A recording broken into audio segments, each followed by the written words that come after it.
Merry meet everyone. I actually came into, I'm at work, if you can't tell. I came into work early today to do the 77 Community Witchy Tag, or Witchy Community Tag, whatever, started by Lady Gravedancer. I've seen a lot of awesome and interesting videos of this tag going around, and I wanted to, excuse me, I just like gobbled, like swallowed my breakfast. Um, and I wanted to give my interpretation of the questions. And so, yeah, um, I like the way that Annie did her videos from Mirth and Reverence and split it up into different parts. I'm going to split mine up into 4 parts as well. So it's not all one long video. It's also easier for uploading times since sometimes my computer's a butthole. It knows that. But let's get started. So, question 1. I have it right on the side, so if you see me glance, it's on my computer. And I will, at the end of each part, I'll copy the questions and put them in the description bar. So if you want to do them or you haven't done them yet, then you can. First question: do you use runes as a written language? No, I do not. I write out in English. If I'm going to write anything, I did at one time love semen. I've kind of fallen away from that. I think I used runes back in high school as a written language. I'm not really interested. I mean, there is interesting lore, and I think I use them to inscribe candles and stuff too, but um, not really as a written language. Um, Number 2, do you feel you have natural gifts such as premonitions, hearing spirits, and if so, do you think this is what led you to your path? Um, I do hear spirits. Premonitions I used to have when I was little, and so I do have gifts. Also being part empath or being mildly empathic, but I don't think this is what led me to my path. I think a yearning for something more, for being one with nature, is what brought me to my path. So, number 3, what deity do you work with, if any, and why? Um, at the moment, I don't really work with a set deity. I work with God and Goddess. Um, just because I'm not really setting framework, but I don't know. I don't know how to describe it. I'm just kind of rebooting and like redoing my practice. So can't say I don't want. I haven't actually called out or reached out to a particular god and goddess in a while. So, and then number 4, have you always worked with the same deity? I have always worked with the god and goddess, um, though I have put names to them. They have, instead of being the unified god and goddess, I have worked with separate aspects of the god and goddess. So yes, yes. Um, Number 5, do you use any personal items in your practice? Blood, semen, tears, urine, etc. Yes. If I feel that it would empower the spell or ritual, yes, I do. I'm not a afraid to use blood or anything like that. Um, Number 6, do you do past life readings, or have you ever done one? Have you had one done, and who were you, and how did you die? I do. I have done past life readings. I haven't done it in a while with my tarot practice. Um, I've done them at fairs. When I sit and have a booth at a fair, those seem really popular. One year, I've done. Um, I haven't had one done. I've had a past life meditation that I've been through, and I saw bits and pieces. Didn't really see how I died, so I don't know how I died, and that's not really something I want to know because it's depressing. But what I saw is I was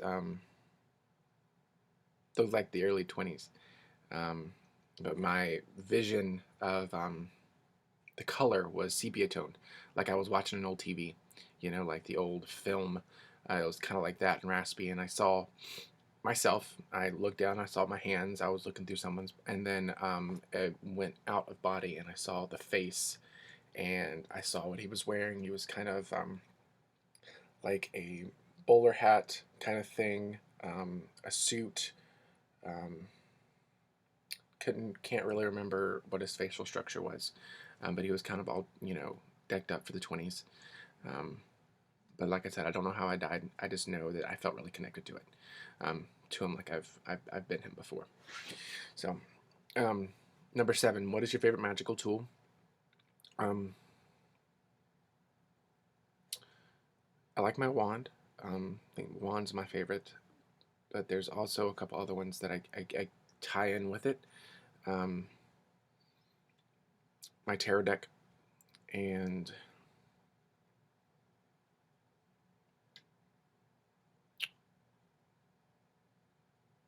candles.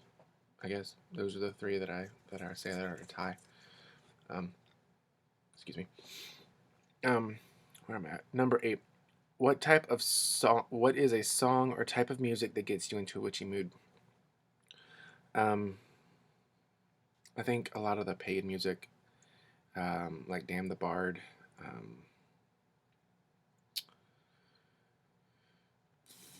S.J. Tucker, Omnia, Within Temptation, um, Lisa, or Lisa T. I can't remember her last name, but those music that kind of get me into like a dance mood, like a pagan-esque ritual feel, mystic wise, get me into it. Also, I'll listen to songs that I've saved on my playlist for like pop and different songs depending on what I'm working on, or new age music, just where it's no vocals at all.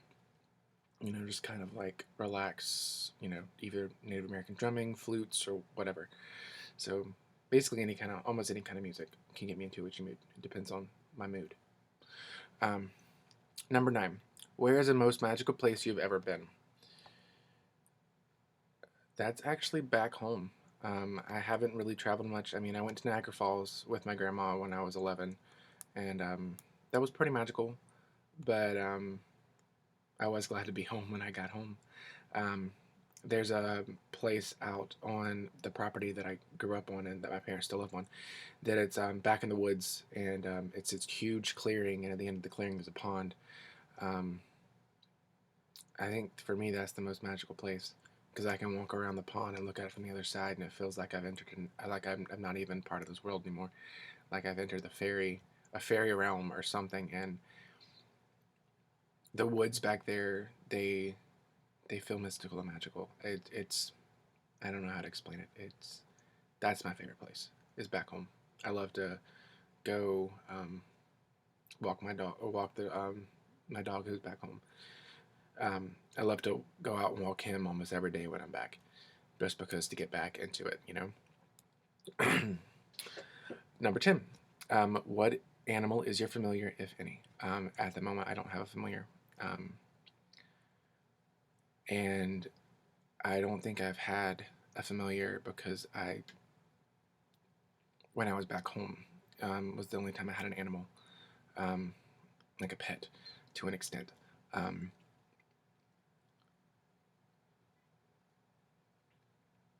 and yeah, I don't think I would consider either of them my familiars because they weren't with me with magic. They were just there, you know.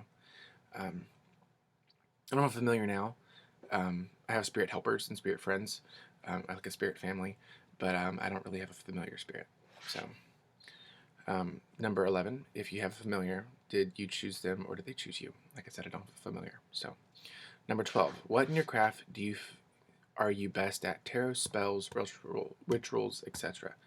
Um, I would say tarot and other divination forms. Like I'm not that good with runes, but any kind of cards, like oracle cards, um, tarot cards, even scrying. I love divination, so that's when I've kind of put my practice at is different divination techniques. Um, so yeah, divination. Um, what in the craft would you say you're weaker at? I can't meditate for shit. I mean, I can, but my brain, I can do it for like, I think the max I've done was like 5 minutes. I think 5 minutes is the max. Um, it was awesome, but it's hard for me to quiet my mind to where I can either do a guided meditation or just um, focus on energy work. What focusing on energy work is different because I have a focus. I'm doing something, but when I'm trying to meditate, it's a little bit different. So, what is your favorite part of the craft? Spell writing, divination, etc. Like I said earlier, divination is my favorite part. That and energy work is what I'm working on now. So I think that's a lot of fun. What was the first tool you ever purchased?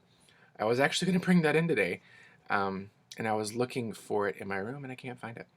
I know I have it somewhere, but it was an athame. My first tool with an athame. I bought it from the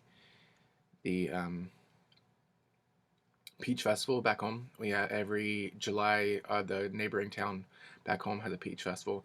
They're the biggest peach orchard town in South Carolina, um, and I bought it. It was from a Celtic guy, but it was this athame. It was that big. It had a bronze color um, handle and sheath, the same color, but on the handle and sheath was like this almost like Chinese tiger decoration, like engraving and carving. And to get it open, you had to press a screw to the safety lock, so you didn't like pull it out by accident. I thought that was really cool. And it came with this little red tassel, and it came with a chain that you can connect it, and a thing to put it in your pocket, like on your pocket. That was my first tool. I don't know where it is. It disappeared. So, but if I find it, I'll make another video and show you guys. Okay, so number 16. What was your first homemade tool for your practice?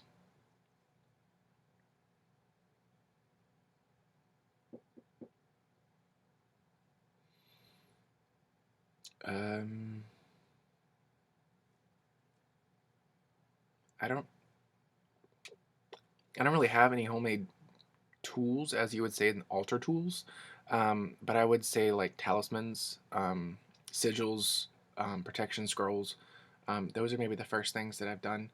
Um, or charms, like paper charms. I think those are the first handmade things that I've done. So, number 17. What are your feelings on raising kids in the craft? I think it's a beautiful thing. I think raising kids in any um, religion and being open-minded is a beautiful thing. I don't think forcing them into something they don't want to learn about or anything like that is I don't think that's a good thing. But raising them and teaching them the ways and then letting them do their own thing, I think that's beautiful. Number 18. If you were a goddess or god, who would you be? Depends on my day.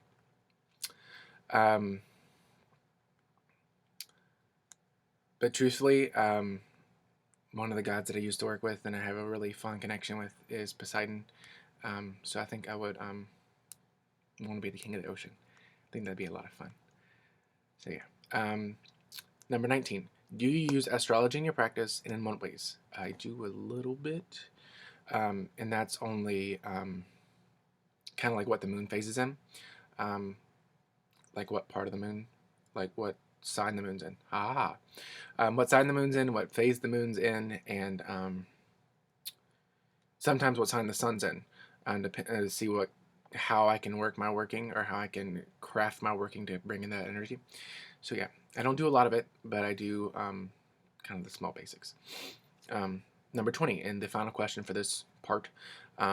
What, if any ways, could you practice dark magic and still respect the beliefs of Wicca? I'm not Wiccan, and I don't believe there is a darker or lighter aspect to magic. I think magic in and of itself is shadeless, colorless, toneless, however you want to put that in there. But yeah, like one of the videos I watched yesterday, the woman said, "I don't believe magic has a color, but I do believe that entities could be lighter or darker." And I think that's kind of true. But yeah, I'm not a Wiccan, so yeah, so that's the end of that one.